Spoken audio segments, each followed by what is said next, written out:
Okay, welcome, ladies and gentlemen. This is your host, Gus Grant here, back at it again. Joining us in the studio today, we have a good friend of mine, Ricky. What's up, Ricky? How you doing, man? What's up, man? How you doing? Yeah, all good, thanks. What about yourself, guy? Yeah, I'm good, fine. That's great. So we have Ricky in the studio with us today. We're actually going to talk about something, I would call it maybe one of your pastimes, even a passion, if you will. I wanted to talk to you about what do you think, like, how do you feel about traveling, man? Going out to different places, seeing the world. I know you like to do it a lot. I know you value it a lot. So, no, Ricky, you take over, man. Yeah.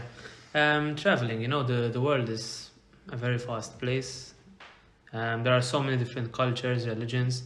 I think a country really represents those values, those cultures, those religions. And it's as you said, it's a very good pastime of mine, going to different places. Unfortunately, I have only visited European countries till this day. I'm really interested in going out further to different continents now, to Africa, Asia, any continent, because you're going to find something different in any country, and you're going to learn something new with any culture you visit. So yeah, it's a really good pastime of mine. Yeah, it's great. So what about countries you visited? Like, any favorites out there? I think my personal favorite is England. It's a country where I really like the sports of that country, football. So this is the country that I would like to go to on a regular basis. But speaking of other countries, you have Finland, which is a place with the nature is beautiful. The air quality of the place, the trees. Finland is 70% trees, so you can see the difference that those people have, because they value their environment more than other European countries, and that's really nice to see. Okay, so England, yeah, I've been a few times. I've never been in London, however. I know you visit London quite frequently. So, what can you tell me about London, the city, No, maybe? man, London is hectic. The people, they're all like living different lives, and I think the people are so unaware of their environment in London. Just everybody going about with their day. Social interaction is very minimal in London, even on the streets, which is different from other countries. Even like, I think it's more like a culture thing, because in Southern Europe, Italy, for example, the culture on the streets is very different. But in London, it's a city. It's a city life. Everybody goes on with their job, and that's it basically. Yeah, I mean, that's what they say about most cities, really. It's like, the people don't talk and life is pretty fast. But as you've said in the beginning, life is pretty fast everywhere nowadays. It's like, we're getting more, everyone's about their business, that sort of thing. But yeah, I mean, in contrast, since you mentioned Finland, how is it different from London? Like, tell me a bit about Finland, because I've never been myself. Like, I'm a complete stranger to that area. So Finland, the people are different in the sense that they are more, the social interactions are better within the people themselves. yeah, so better how? What do you mean? Like, define better? So they care more for each other. Oh, so more empathy. They are right more there. not empathy. They care more, and they are more aware of other people's emotions or daily lives. And even I have been to only a couple of small villages. So I spent one day in Helsinki, which is That's like the capital, right? And the capital obviously is different.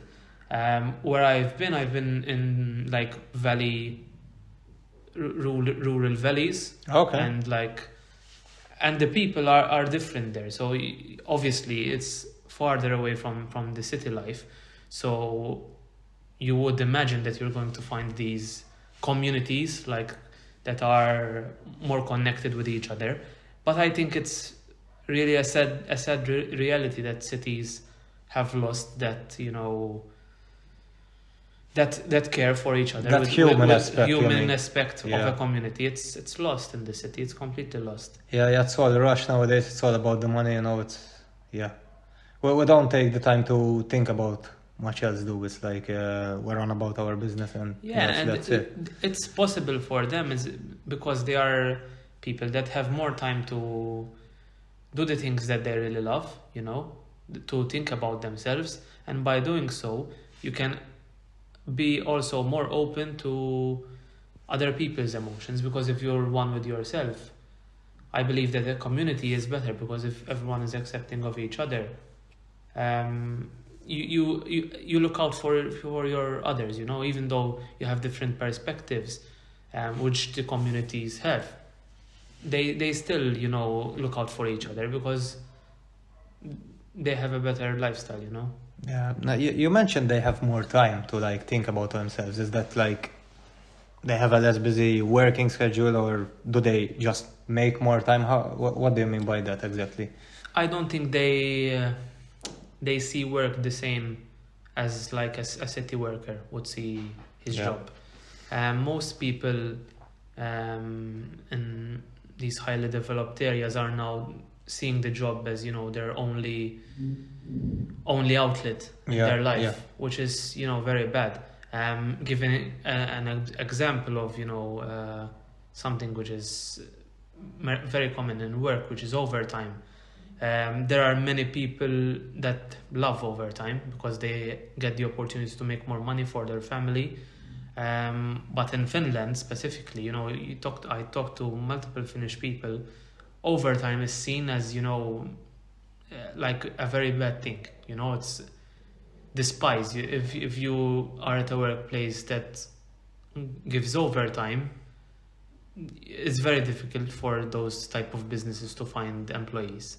Okay, so Because they value the time that they spend with their families or with each other, not just with their families, even in the community with each other, more than work itself. yeah, so quite the contrast from, you know, yeah, places, big cities, and, you know, like Japan, where they, you know, it's all work, and, you know, 60-hour working weeks, even more like it's nothing. So yeah, so these people, they're actually in that state where they value their time more, and I really believe in that. Like, I mean, because at the end of the day, you know, it's time. You know, you don't. That's the one finite resource And- that you don't get back. Exactly, and at the end of it all, we are, you know, human beings with emotions. We are not robots, just made to work. Yeah, they have the That's- AI coming out soon for Yeah, them. but It's come gonna take on, our jobs and that. Yeah. If you're a father and you're watching your child grow, you can only watch him grow for a certain amount of period. Yeah. Once so- that time is over, it's over. You know, you don't get that time back. Yeah. So, okay, you can say that I, you know, get more money and I will provide a better life for my son, but you know that's not what your son needs, and that's not what you need as a father. So Yeah, it's true. And as kids, they do grow up fast, so the time you lose, and you know, you don't get it back. Like, I've had this conversation with my father as well. He told me like one of his regrets is not, you know, seeing my siblings and myself grow up, because he was always at work. You know, he was providing. So yeah, I really respect that, and that is important as well. So I think it's all a balancing act. Wouldn't you agree? Yeah, I fully agree. It's a balancing act, but you know, you don't have to put work over your family, over your time, over your own personal ambitions, because you know we are so ingrained to think that, you know, our personal ambitions has to align with our job ambitions, but Yeah. it's not true. Yeah, it's not always. It's not just that. It's not There's other just that. stuff, you know? That's you know, a distortion, because distorting your personal ambitions with your job is very bad, Yeah. because you will become just a working man Yeah, for all your life. the way I see it is like putting all your eggs in one basket, you know, if your only ambition is just Sure. progressing your career. I mean, it can be at a point in time, but you should have ambitions outside of work, you know. At least that's my opinion. Like, you should have social ambitions, you know, sure you should have work-related ones, but other stuff, you know, like we're talking about traveling, you know, you have that wanderlust yourself, brother, and I know it's on your bucket list to like go out and see different countries and Yeah, for sure. It's fascinating, you know, and I I am more of a facts person, so I like to go after the facts. And it's a fact that northern countries, Finland, Sweden, Norway, they have the best quality of life from data gathered, and they also have the happiest people on the planet. And I think this is really attributed to what I am saying, the way they value their time with their families and their communities. so you think like the quality of time, the happiness that comes from that, their time management. Yes, and from That's what the it is. emotional connection that they have together as people. You know, when you take emotions out of people, you don't have a good quality of life. Yeah, it's not human anymore. Because it's not human, exactly. And that state of a human being with no connections, I think, can lead to a Great Depression, you know, which is the world that we're living in, the Great Depression. And it's the problem that the Western world is currently facing. But I think that this depression is coming from, you know, the loss of family connection and community connection. Yeah, it does. I mean, family is very important, and nowadays we're seeing more of it. You mentioned, you know, like stuff with mental health. Not all cases are the same, sure, but you get a lot of it stems from loneliness, and even if it's not mental health related, like loneliness, that's a big thing, and failing to make certain emotional connections, even if like you have a big social circle, doesn't mean you're necessarily connecting with those people on a really personal level, I believe. Like, No, for sure. What you said, you know, even though you have a big circle, it still can mean that you're very lonely. Basically, it's because the emotional connections that we make are the most important ones. If you go out with someone, you know, to party or to drink, to eat out, you're not making a good emotional connection with that person, because you're making, you know, the normal societal connection, the basic connections with that person. You're not interacting with him on an emotional level. yeah, and I think interacting on the emotional level, a lot of it comes from actually what we're doing right now, mate. Having conversation, talking, right? Really sitting down with a person and getting to know them. And another point I'll touch on is I'm noticing that as time goes by, we really are losing the social touch. I'll mention a silly example. When you see, like talking to people beforehand, I believe people were more comfortable, you know, walking up to a stranger and, you know,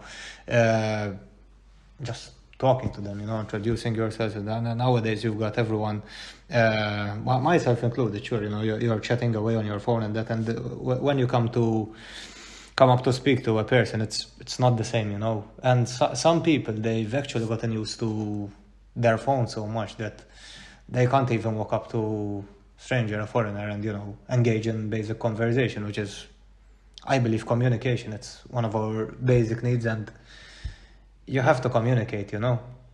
Yeah, I agree, man.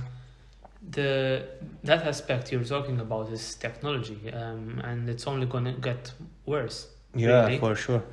Because, you know, our generation, we have become accustomed to phones throughout our lives, but the future generations, they're going to, you know, grow up with this technology in their hands, and I think the communication aspect will only get worse, because on every level, really, emotional, you know, even on a understanding level, the communication aspect will get worse, because technology has given us, you know, multiple ways in which we can improve our lives on a materialistic level, but on an emotional level, it has wrecked everyone's lives, basically. Yeah. Because, you know, it's so much different, and our future generations, even our generation, we're losing the the emotional connection with our world, even with nature itself. We have lost it all. Yeah, we've definitely lost touch with nature. Like, whereas kids used to go outside or play, now you just stay indoors with an iPad or, gaming, on your Xbox. Worse than that, nowadays, kids, they're not even gaming. They're watching people on YouTube doing that shit. So it's really Yeah. outrageous, man. Like, yeah. I don't know where we can go from here really, because Yeah. it's Yeah, such- wait and see. Wait and see, man. So you mentioned technology, just to get back on what we actually started with. Yeah, with technology, because I like finding the positive stuff in every negative thing. So yeah, sure, it has good. How does that help you, like technology-wise, in your travels? Like, do you get on your like when you decide, I want to go abroad? Are you like that old school guy that spins the globe and wherever it lands, I'm gonna go? Or do you actually get on your phone and say, yeah, this looks like a good place? Like, No, I think the most beneficial thing that technology has brought about is, the availability of information. The internet has brought, libraries and on your phone, on a click of a button, and all that information is available. Obviously, when traveling, the information is beneficial, to plan your travels, and you will search up different places to see where the best place to visit would be, and even to plan your travel. So if you want to, search for tickets for airlines and stuff like that, yeah, technology will help for sure. yeah, I mean, it's really, as you've said, information is accessible nowadays. I'm more interested in your particular approach. Like, how does it work? If you say, for example, you want to go abroad somewhere, but you don't know where to go. How do you decide? I mean, how is it at the moment? I'm sure you have a list at the moment. Yeah, I have a list. Basically, till now, now up until my life, I have looked at European countries, mainly because it's the most accessible. So for now, I just know that within Europe, it's very accessible to travel. We have free travel between EU countries themselves. So that is a nice aspect for traveling. But now going on to visiting other countries, there is also the financial aspect. So you have to be financially strong enough to be able to travel the world, and that is the next step, really. Being financially strong enough to visit wherever I want. Yeah, and you mentioned at the beginning that you're actually looking to go outside of Europe, venture further. What brought about that? Is it just you want to see more, or are you kind of, like fed up of European countries? No, I think the real need that brought about my love for traveling is the need to search for the world, search for other communities. And So obviously you need to expand to get out of Europe to you continue. have to expand, and personally, I think that is the only way which you can become a better human being, by seeing other countries, seeing other cultures, learning from everyone, really, because you can learn something from anyone, and seeing these countries, it's really puts everything into perspective, really. Yeah, I mean, seeing how other people live, especially if you've been to countries, not sure if you've ever been to countries where there's social extremes and, experiencing that culture shock. Not sure if it's something you've experienced, but being like traveling in Europe, but I'm sure when you go to other countries, even out of Europe, like, I've never been myself, but they say when they go to India, they say a lot of Westerners, they experience such a culture shock there because it's so different, and you end up seeing two extremes, like the very rich and the very poor. So yeah, I believe that opens you up to new stuff, and Yeah, for sure. I imagine that it would be a big culture shock, because the Indian culture is so different to the Western culture. It's not in the West. It's so relaxed, the environment and society, whereas in India, there is so much more stress, and the people are so much more poor, and it could come as a shock because you can't realize how many millions of people live that way in a society these days. Whereas we have, access to almost anything we wish, really. Yeah, like clean water, that sort of thing. I mean, we say like clean water, education, all that stuff. It's, food. It's accessible nowadays, but it's still not accessible everywhere. Like, there's still a lot of countries where, they don't have the basic needs. So perhaps not education, but I mean, let's go really basic, like shelter, food, clean water. It's still have a long ways to go, I believe. Yeah, we do. Basically, it's greed, Yeah, we live in a world of greed where these people don't really need to live like that, but they do because of greed of other people, and they are forced to live that life with no option, and that is something that saddens me, because at the same time we have that spectrum of people who are have no option really, or people like they do everything. So in African countries, they do everything to flee wars or to search for a better life. They are even willing to die just in the pursuit of a better life. Yeah. But at the same time, in the West, although we have what you said, the basic needs, shelter, food, it's not really a problem for Western countries or developed countries. However,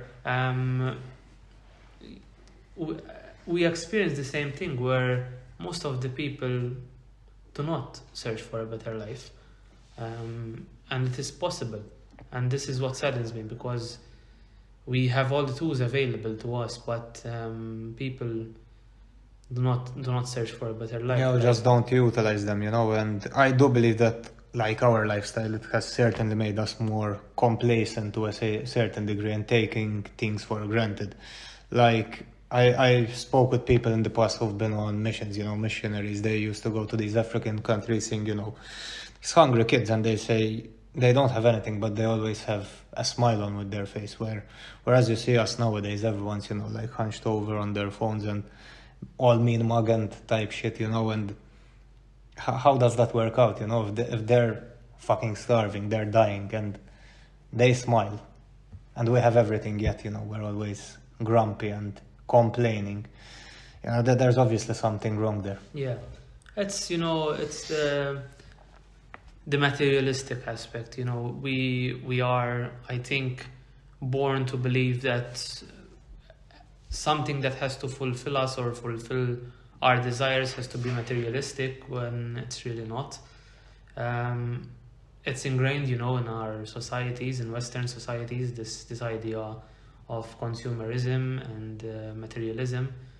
So I think that's the root of that problem, because we value our ambitions and we create our goals based on materialistic items, which would not be the way forward really to a happy life. These people, the poor people, the African very poor communities, they do not set up their goals in that way.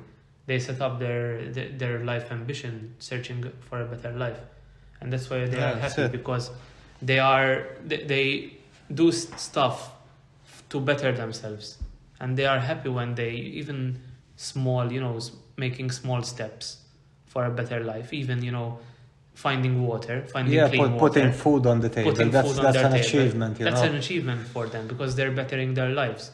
They have something to eat, But for us, that we have all of that already, it's readily available, we search for needs which were created but do not exist. Yeah, for sure. Food and shelter are base needs. You need them to live a good life. Yeah, but having the newest car or the biggest house. I mean, it's not... for us that always fed it, and and not everyone, sure, but the majority of people, as we said, the tribal people, they have to, you know, to go out and hunt food or search for food, forage, whatever.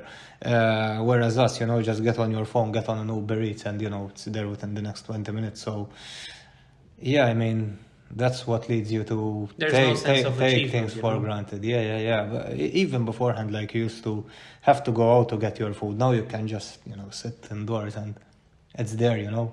Again, that's another thing that came with technology, you know. It brings comfort, but I believe it also brings, you know, complacency in that respect, that, you know, comfort is not always a good thing. As you've said, in No, search no. of a better life, I believe you need to head out. You can't stay in your comfort zone, and that's what's it, you know. Yeah, and that's really, I think, what is the root of the Western depression, because we do not have that sense of achievement. I'm going to say a quote now, which was, "A man's health is judged by which he takes two at a time of, and that is either pills or stairs." So we are creating these mental health problems that are not even there, really, because, you know, you take the pills to cure the depression or find a solution, you know, for your troubles, when the problem is that you are not working on yourself, or you're not looking for self-improvement. That is the real problem of your depression. And quoting the big Andrew Tate, he said, "Depression is not real. Feeling depressed is real." So you can feel depressed, and that is, you know, a natural biological evolutionary trigger to change something in your life. So yes, you can feel depressed. It's a feeling to feel down, but that means something, that you need to change something in your life. So now we accept that we're depressed, and, you know, I take pills for my depression, but to remove that feeling of depression, you can go out for a walk. When you come back, you'll feel much better. Yeah, I mean, I'm not going to agree with you entirely there that, you know, what he said, depression is not real, but I get what he's saying in the sense that, yeah, if you have a problem, you need to find out, like, the root cause, the underlying. Yeah. There's always something buried in there, you know. Yeah, you and can just, you know, it's the easy way out. The easy way out is to say that I'm depressed, and yeah, I'll take pills to fix it.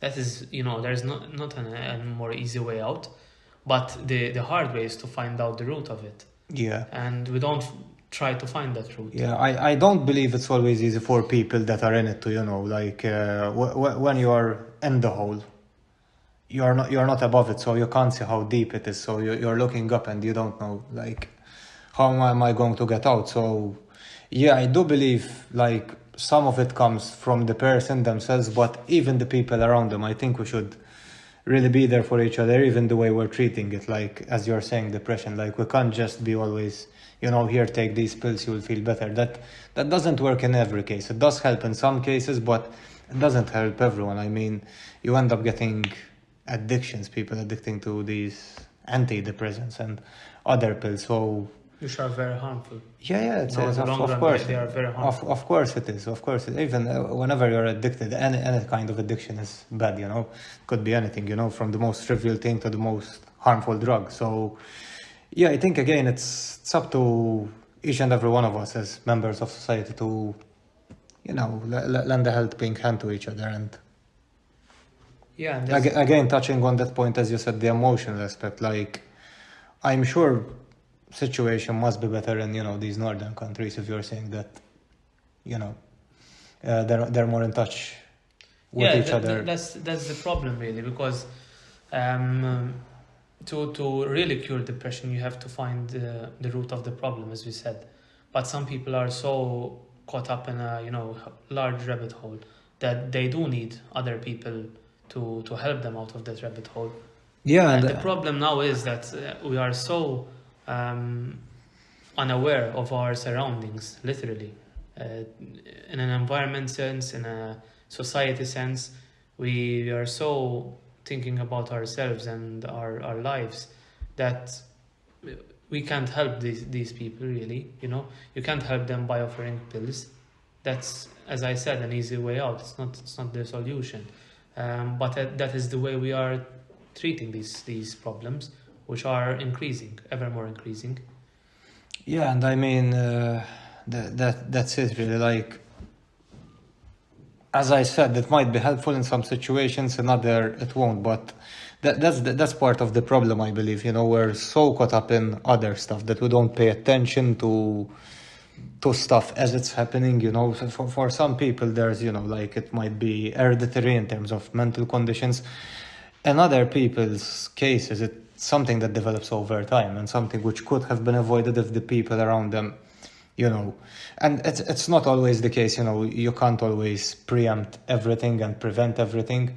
But sure, if we take more time for each other, then definitely I believe there would be less of these problems nowadays. If we think more about each other, like our actions, how we're affecting other people, rather than, just think about ourselves. And it's not easy. I mean, I'm guilty of it. Most people are, like, we've become selfish nowadays as well. So much. Even when you said about the hereditary aspect, I don't really believe that it's a genetic thing. When you talk about hereditary, you have to explain the genetic part. I don't really believe it's a genetic thing. I do believe, yes, that if my father has treated me a certain way, or has acted in a certain way, or his father has acted in a certain way, and his father, then yes, there is the line. Yeah, it trickles down. That trickles down, obviously. So for sure, if your father is an alcoholic, there is a larger possibility that you may, have mental health issues.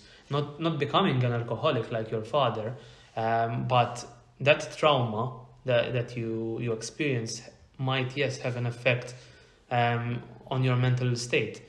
But apart from that, you can break the line. Everyone is able to change, and that change can only be made possible if you work on yourself. It's difficult, yeah, I know it must be very difficult for people who have experienced a lot in their lives. It's a tragedy really to have people that, especially children, that are neglected so much in their lives. But there is a possibility for change, and only you can change that. Yeah, to a certain degree, I agree with you, because sure, it's not easy for everyone. I mean, we can't judge. We haven't been in everyone's shoes. We've had it quite good, so not once to comment. However, sure, you do see these cases. Like, again, it's not everyone, but you see these cases of like people who've experienced childhood trauma and they've actually turned it around. They've used it as fuel, and that's what I always preach. Like, like in life, you're going to experience negative situations. Always try to find something good in it. And I'm really sure, like, if you look deep enough, you can grab something positive out of every negative situation. There is always a lesson to be learned. Tough times, they make for tough sailors, and are going to be stronger at the end of it. So again, to anyone listening to this, if you're going through some tough shit, just have heart, man. It's not the end of the road. There is always light at the end of the tunnel. Yeah, for sure. I agree that you have to try to look at the positive aspect in anything, although it might be the last thing that you can think of. Being in a very bad negative situation, you can see that it could be impossible to find something good out of it, but you have to realize that you are in control of your own life.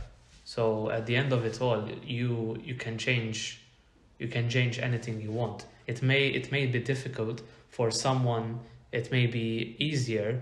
Our roads are not the same, but there is a path for everyone to find, his better life, his own vision in life. Yeah, for sure. I mean, you can always strive towards better. It's not always easy, it's not always possible, but what I say is when you get that opportunity to make the change, if you manage to identify that, just do it, just go for it. As Ricky is saying, bettering yourself is very important, and I guess that does, add up to your personal satisfaction as well, not just, along with other stuff, whatever it may be, whatever gives you pleasure, enjoyment, whatever, that sort of thing. So yeah, I mean, do you get much out of that traveling? Like, do you feel that it makes you a better person? Yeah. And then what way? I think so, because I really value the concept of progress, one has to yearn for his own progress, really. I think that's, everyone's, to have a better life, you have to love the process of progressing yourself as a human being. There is not an end goal. So even though, I may, the traveling aspect, I want to visit as much as I can, but I know that it's impossible to visit every corner of the world. I know it right now. I cannot visit literally every corner of the world. It's not possible for me. But each country that I visit, each culture that I learn, each, religion, or it cannot be religion, it can be, a view of this particular community. Every time I learn something, there's progress, and this progress will be reflected on myself. So yeah, that is why I love traveling, because I know that it will make me a better human being. I may travel and I may encounter a positive experience, and I may take that positive experience, use it in my life. I may go somewhere and the experience is negative. It's not a good experience, but I can learn from that. And, having already encountered such situations, I know that I am a better person, because I am more accustomed and more ready for anything life will offer me. Yeah. And is it just about different cultures, or is it being in a different place, like geographically? What effect does that have on you? I think what fascinates me the most is cultures, and how different societies think. I think that is what fascinates me the most about traveling. But yeah, for sure, in traveling, the geographical aspect, seeing different lakes and even natural wonders of the world. So I am also really interested in going to visit the seven wonders of the world. Okay. Visit all of them. So the Taj Mahal and the pyramids of Giza. There's a big story after and behind all of these You're wonders. interested in the history behind the history, the places the you people, visit. the societies that brought about these wonders, and it's interesting to see how these societies went about their every day, went about their lives, and I think we can all learn from something from everybody. Yeah, for sure, mate. Uh, tell us about your latest travels. Like, where were you last? So my last travel was in London. I go to my past, couple of travels have been in London, and they are really just like a football expedition, going to see football matches with friends. The latest, travel that I had prior to that was the visit to Latvia. Mostly when I visit these places, I like visiting with a group of people, and these are through youth exchanges normally. Oh, so it's Erasmus. not always the same group of people. No, it's an Erasmus youth exchange, and basically you have people from different countries gathering in one place, and So it's like a foreign exchange. yeah, of it's an students. exchange for it's the exchange has to have a goal. So this particular exchange, the goal was to embrace each other's religion. It was mostly about Okay. religion. So there were people from, African countries with Muslim people, Okay. and Christian groups and the Europeans mostly. So it was interesting, to gather in a different place and think about different opinions and different religions and how we can still, as people, communicate and work together even though our beliefs may be different. Yeah, I'm so- very curious how that worked out. yeah, You've it- mentioned quite a few different religions, and Yeah, it was nice because many of these people, they already have an open mind, to apply for to this apply for exchange. such an exchange. You have to have an open mind because you're going to have to spend a week with other people with different views, and the most interesting parts are the talks, when we have talks and you have to mix groups from different and come up with ideologies, or are presented with societal problems, and then you have to tackle them.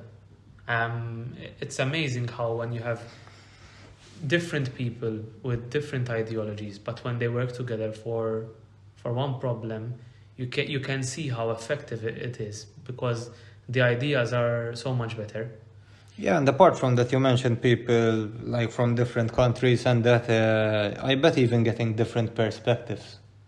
Yeah, I bet that's another one. that's that part helps. of it, because as a Western man, you can see only one side of things. Yeah, for sure. But when you are in such an environment and presented with different perspectives, if you are an open person and ready to accept different perspectives, then life can be for the better. Because if you are molding the world into a world where everyone is accepted, even though ideology can be different, that is really an ideal world, because it's not a one size fits all.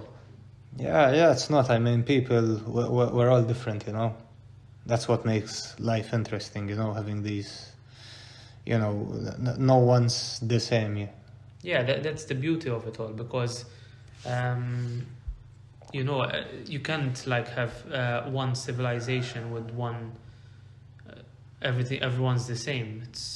That's not the beauty of life. It would be pretty boring, though. It's pretty wouldn't it? boring and depressing, really, because Yeah. different the difference in each of us is what makes the world nicer. Yeah. It's what Yeah, everyone's Gets unique, really. Yeah. When you kill that uniqueness, when you want everybody to be the same, it's not right, because, as we said, we can't help each other. If we're all striving for the same thing, it's going to be competition between each other. It's going to, to make us more against each other, the people against themselves. Yeah. Because we're all striving for the same thing, so I'm going to see you as a competition. But if we all have different lives with different goals, then we can work together. Yeah, it's all about pulling the same rope in the same direction, really, and sure, because everyone has something different to offer. So For sure, Yeah. everybody has something to offer, and the problem is that we are, even the education system. Speaking about the education system, it's so filtered in a way where every child has to know the same things and follow the same rules, while I do not agree with it. And going back to Nordic countries, that's something that I really admire about their education system. It's completely different, whereas homework is not given. okay. They are not given homework. You say, okay, you have to study the things that you do in school, and there are exams and stuff like this. But after school, the priority is sport.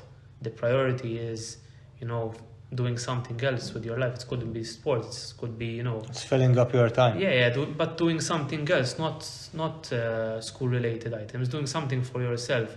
So sport to get in better shape, or for fitness, either tailoring or It's anything. like anything you want. extracurricular, yeah. You can do in mountain climbing or stuff like that, and it's really nice because in that way a child can express himself, because a child cannot express himself with school.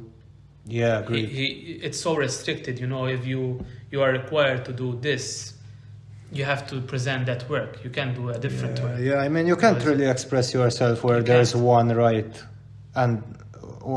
answer and a bunch of wrong ones. That's not self-expression. And they start introducing debating from a very young age. Okay.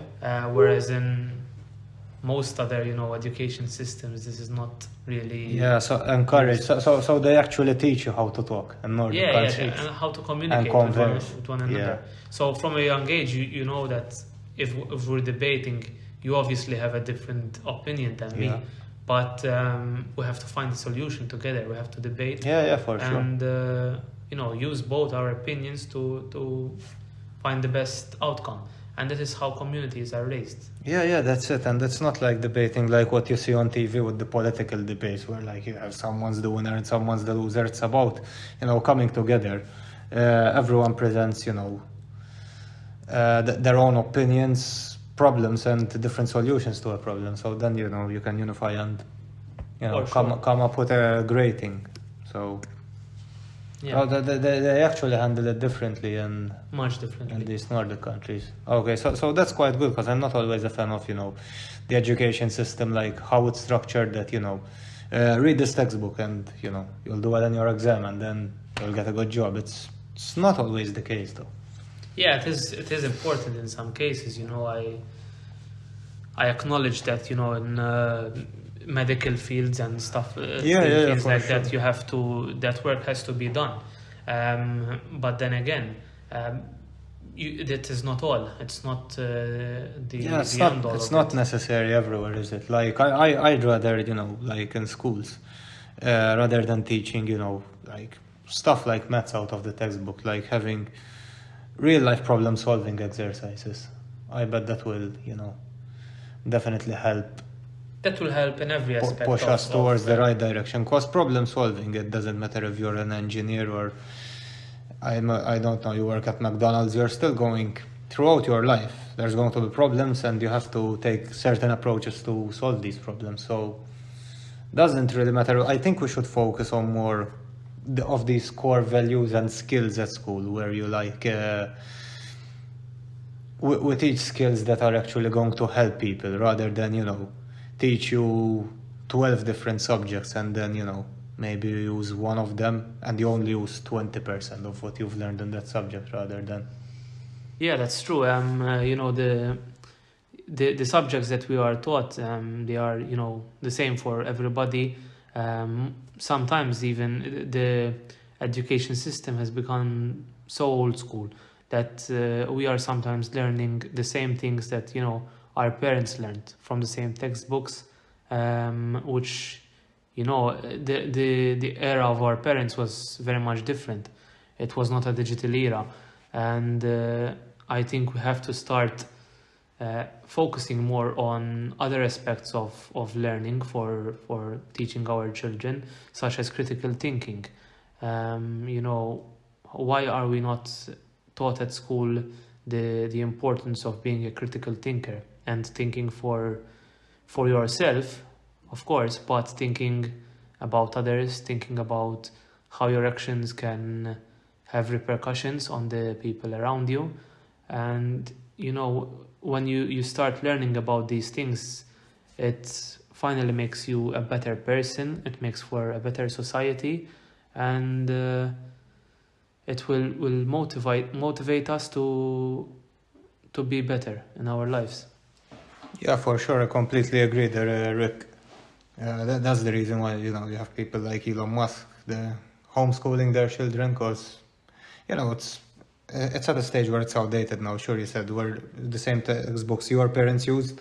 Life's changed a lot now. And you can't keep teaching the same stuff over and over. So some of the core stuff, like, it does apply, it's still the same, but most of it is different nowadays. So, yeah. Yeah, of course. As you said, homeschooling, the internet has brought about, it's brought the library on your phone, on your laptop, and really with YouTube and stuff like this, you can learn anything you want online, basically. So the children don't even have to go to school to learn these most basic, subjects that we used to learn. However, school is still important, and why? Because at school you create relationships.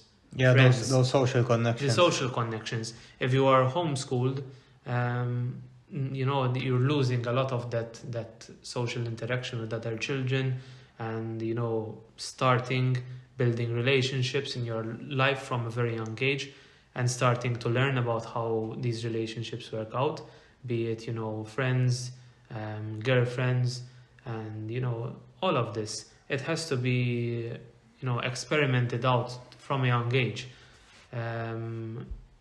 to be able to once you are out there in your life, when you are moving on to your adult life, you can then apply what you learned and use it as a way forward. So if the education system starts to push for a more communicative approach with the learning, I think it would be very much great for Western society. Yeah, more beneficial, for sure, mate. Okay, so looks like we're almost out of time for the day. Before we wrap up, Yeah, what's next on your list? Where are you going to go next? I don't know, man. I will leave that up to you. Okay, so we get to choose Yeah. your next travels. Of course. That's cool, man. Go with the flow, right? Yeah. Anyway, it was a real pleasure having you here, Rick. It's been great. Your host, Gus Grand, signing out.